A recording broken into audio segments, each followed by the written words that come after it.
Passé le cap des 40 ans, on a souvent un moment de réflexion où on va avoir un regard nostalgique sur ce qu'on a vécu, mais aussi de l'ambition pour ce qu'il reste à faire. Parce que oui, 40 ans, ce n'est pas la fin, bien au contraire.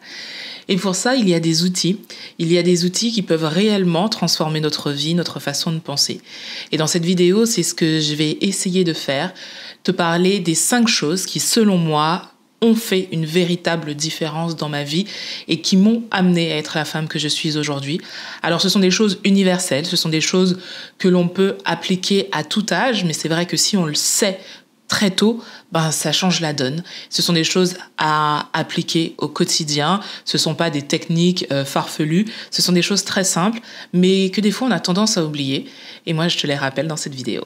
La première chose que l'on devrait maîtriser avant les 40 ans, c'est l'art de dire non. Poser ses limites sans culpabiliser. Alors, si tu fais partie de ces personnes qui n'ont pas l'habitude de dire non, qui n'aiment pas ça, rassure-toi, tu n'es pas la seule. Nous avons tendance à ne pas vouloir dire non parce qu'on n'a pas envie de rentrer en conflit, parce qu'on n'a pas envie de décevoir. C'est totalement normal et je pense qu'on l'a tous fait au moins une fois. Mais ne pas savoir dire non, ne pas oser dire non, c'est donner à l'autre le pouvoir sur ce que l'on vit.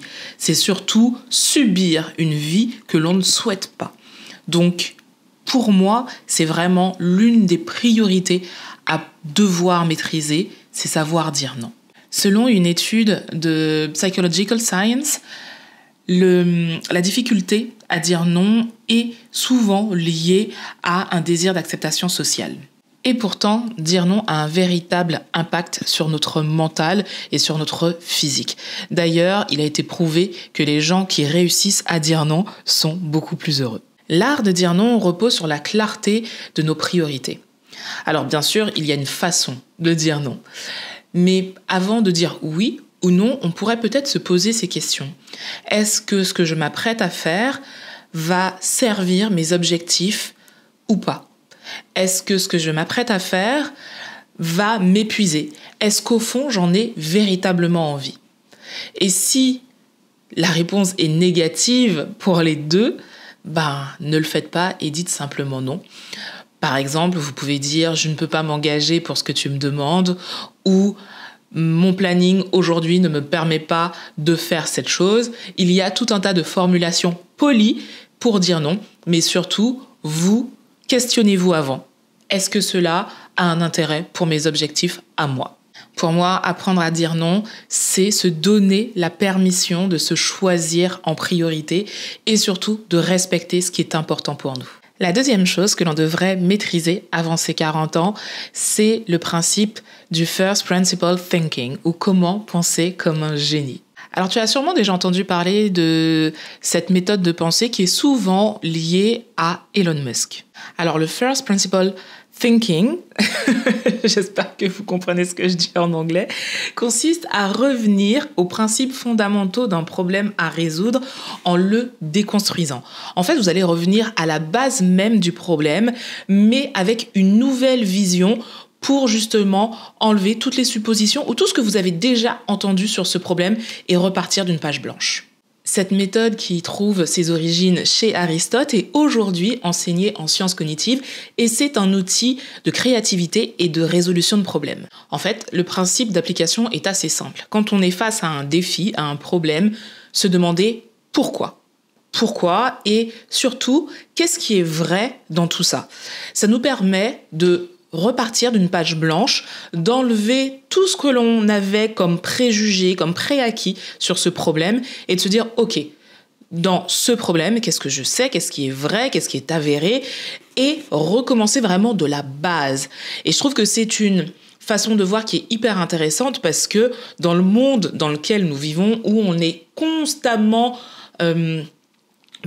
mise en relation avec des courants de pensée plus ou moins vrais, on connaît les fake news, toujours repartir de la base en se disant pourquoi ça et est-ce que ce que j'ai en face de moi est vrai, ça nous permet d'ouvrir le champ des possibles sur peut-être des pensées que l'on n'aurait pas eues. Et vraiment pour moi, c'est quelque chose que l'on devrait vraiment savoir faire avant 40 ans parce que sinon, on se laisse berner par des gens qui seraient peut-être plus influents dans leur manière d'aborder certains sujets, plus éloquents. On le sait très bien, les politiciens par exemple sont très éloquents et c'est pour ça qu'ils arrivent à, entre guillemets, embobiner beaucoup de monde parce qu'ils ont cette capacité à avoir les arguments qu'il faut. Mais si nous, derrière, nous prenions le temps de remettre à plat, de remettre à zéro tout ça en se disant « Ok, peut-être que c'est vrai, peut-être que ça ne l'est pas. Mais concrètement, qu'est-ce que j'ai comme information? Qu'est-ce qui est plausible ?» Et vraiment repartir de la base, je crois que ça nous aiderait énormément. Donc vraiment, pour moi, c'est l'une des choses à acquérir avant ses 40 ans. La troisième chose que l'on devrait maîtriser avant ses 40 ans, ce sont deux choses, mais que j'ai regroupées dans une thématique. Pour moi, c'est la base de tout, c'est l'alimentation et la respiration.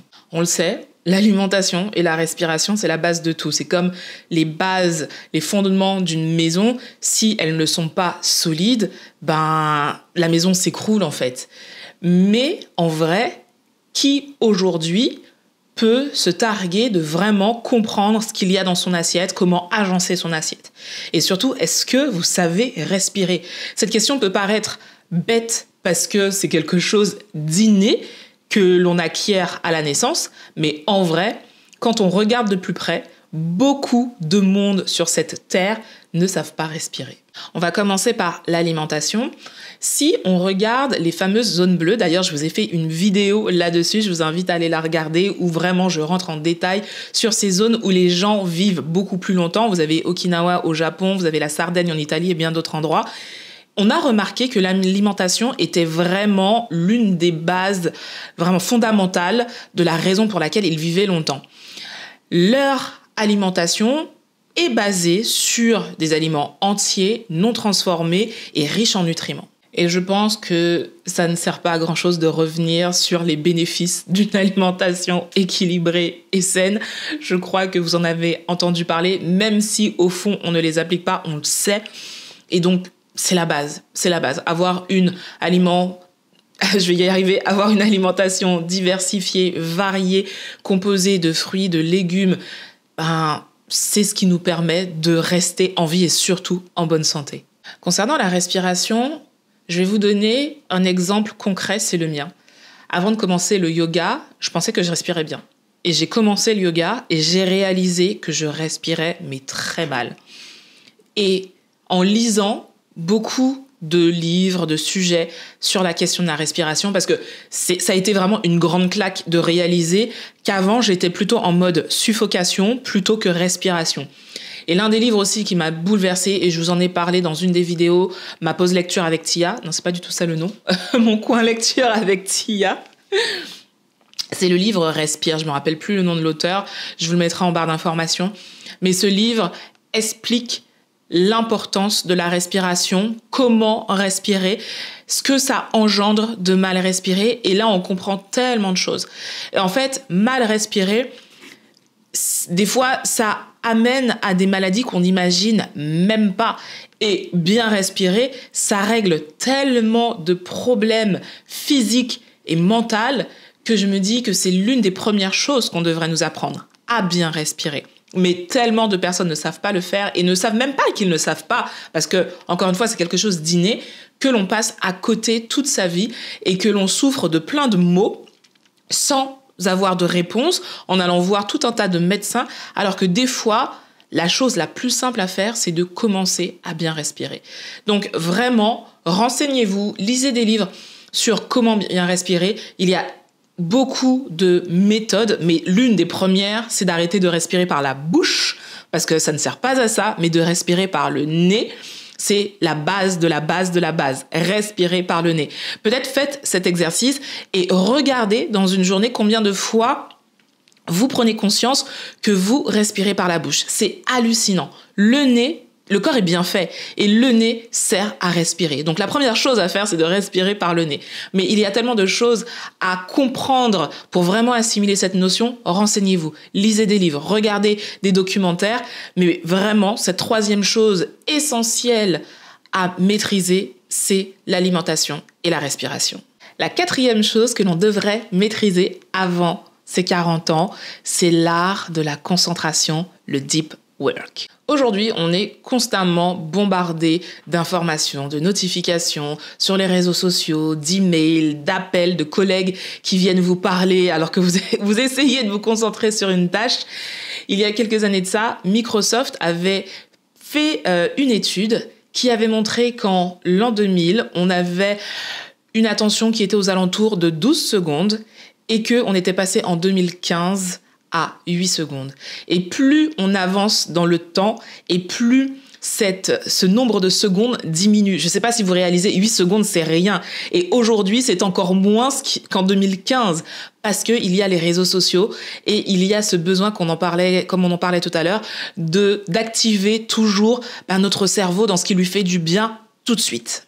En fait, pourquoi on a autant de mal à se concentrer aujourd'hui? C'est assez simple. En fait, notre cerveau est devenu accro aux distractions.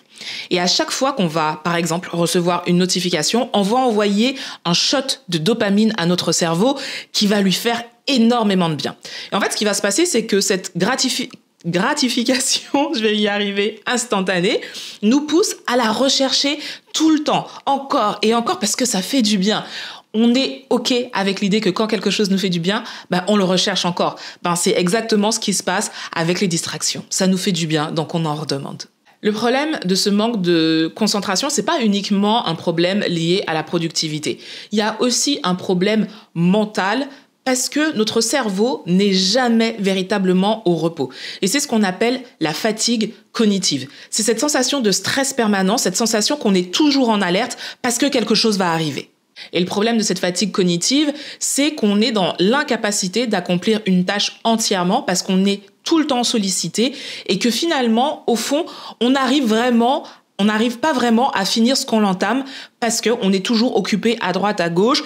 On est en mode multitâche et on le sait, j'en ai déjà parlé, c'est pas la meilleure chose à faire si on veut être productif. En fait, travailler en deep work, donc vraiment être concentré sur une tâche, ça va nous permettre de rentrer dans un état de flow qui, justement, va permettre à notre cerveau d'être concentré sur une seule tâche, donc d'être moins en activation tout le temps de « Ok, qu'est-ce que je dois faire? Qu'est-ce que je dois regarder? Ok, là, on m'appelle, machin. » Non, là, on est focus sur une tâche, notre cerveau est concentré sur une seule tâche et donc, on est moins stressé. Et donc, cet état de flow, c'est vraiment ce qu'il faudrait réussir à maîtriser, réussir à travailler pendant certaines plages horaires. On peut parler par exemple du block timing, je vous en ai aussi déjà parlé. Ce sont ces plages horaires pendant laquelle on va travailler sur une seule tâche. Par exemple, moi le matin, je sais que de 9h, je donne un exemple comme ça, de 9h à 10h, je vais travailler uniquement sur mon développement personnel. Ça peut être lire un livre, ça peut être regarder une vidéo, peu importe. Mais pendant que je fais ça, je vais pas faire autre chose. Donc mon cerveau, il est concentré uniquement sur ça. La dernière chose à maîtriser, selon moi, avant 40 ans, et c'est pas des moindres, c'est la gratitude. En fait, la gratitude, c'est pas juste dire merci. La gratitude, c'est vraiment un état d'esprit, un mode de vie. En psychologie, la gratitude est définie comme la capacité à reconnaître et à apprécier les aspects positifs de la vie, même les plus petits. La gratitude, en fait, va activer certaines zones du cerveau, comme le cortex préfrontal, qui est lié à la régulation des émotions. Et en fait, la pratique de la gratitude de manière régulière va augmenter le niveau de dopamine et de sérotonine, les hormones du bonheur. Et en fait, ce qui signifie que quand tu es reconnaissante, quand tu as de la gratitude, tu envoies un message à ton cerveau qui va s'habituer à cette sensation, et on l'a vu juste avant. Quand ton cerveau s'habitue à quelque chose qui lui fait du bien, il recherche à nouveau cette sensation. Et donc, pratiquer la gratitude de manière régulière, c'est montrer à ton cerveau, c'est lui montrer que ça me fait du bien, et c'est comme un muscle en fait. Vous allez vous habituer au fur et à mesure. Et peut-être qu'au début, ce sera pas évident, parce que ça n'est pas facile de trouver un petit bonheur tous les jours. Mais en vrai, quand on a l'habitude, ça devient hyper simple, autant que de boire de l'eau. Et l'exemple est un peu bancal. Mais c'est aussi simple que ça, et ça devient quelque chose, comme je le disais tout à l'heure, ça devient un mode de vie. Alors il faut aussi comprendre que la gratitude, c'est pas faire abstraction de ce qui va mal. Pas du tout. On n'est pas dans un monde des bisounours où on se dit que tout va bien. Non, loin de là. Mais par contre, c'est réussir à changer son état d'esprit en essayant de comprendre ce qui se passe et en essayant de comprendre peut-être les leçons qui sont cachées derrière ce que l'on vit et de réussir à ce moment-là, une fois que l'on aura digéré cette émotion, de se dire « Ok, il y avait ça de positif dans tout ça ». Je crois profondément qu'il y a toujours quelque chose de positif quand on vit quelque chose. On peut vivre quelque chose de très très dur, souffrir au plus profond de son être et à la fin réaliser que je ne pensais pas que j'avais la force de vivre ça. C'est positif. Qu'on le veuille ou non, réaliser que cette chose-là ne nous a pas tués et qu'on a réussi à survivre à ça, c'est positif. Et on peut avoir de la gratitude vis-à-vis de ça en se disant « je ne me pensais pas aussi forte, je ne me pensais pas aussi intelligente ». Quand vous avez bûché pendant des mois et des mois sur un diplôme, vous avez pleuré parce que vous êtes fatigué, vous avez l'impression de ne pas y arriver et que vous réussissez, alors oui, le cheminement était dur, oui, vous avez pleuré, vous avez passé des nuits blanches à travailler. Mais au final, alors déjà, 1, vous avez votre diplôme, et 2, vous réalisez la personne intelligente que vous êtes, la personne résiliente que vous êtes. Donc, je crois fermement qu'il y a toujours du positif à tirer de quelque chose. Des fois, on ne le voit pas tout de suite. Il faut être OK avec ça. On ne voit pas tout de suite. Mais, par exemple, moi, je sais qu'il y a des périodes qui sont pas faciles. Et je vais quand même essayer, à la fin de la journée, de me dire, OK, qu'est-ce qui a été positif dans cette journée ? Et des fois, c'est juste boire ma tasse de café. Vraiment. Et il y a quelques jours de ça, j'ai écrit, parce que moi j'écris mes gratitudes, j'ai dans mon planeur, mon planeur qui est juste derrière, dans mon planeur, il y a un encart gratitude tous les jours. Et il y a un jour où j'ai passé une très mauvaise journée, mais vraiment très, très, très, très, très mauvaise journée. Et en gratitude, j'ai simplement écrit « je me suis réveillée ». Et peut-être que pour certaines personnes, c'est de l'acquis, mais il y a tellement de personnes qui n'ont pas cette chance de se réveiller que ce jour-là, dans la noirceur de la journée que c'était, ma gratitude, c'était malgré ce que j'ai vécu, j'ai quand même vu cette journée. Et peut-être que demain, je serai dans le même état, ou peut-être que demain, ça ira mieux, mais aujourd'hui, j'ai ouvert les yeux. Aujourd'hui, je me suis réveillée. Et ça a été ça, la gratitude. Et comme je vous le dis, des fois, c'est juste mon café m'a fait du bien, ou j'ai mangé une crêpe et c'était bien, ou j'ai marché dans le parc, j'étais seule, mais ça m'a fait du bien, ou un collègue m'a fait un compliment, un collègue m'a dit « merci pour ton aide ». Peu importe, quelqu'un m'a laissé passer alors qu'il n'était pas obligé.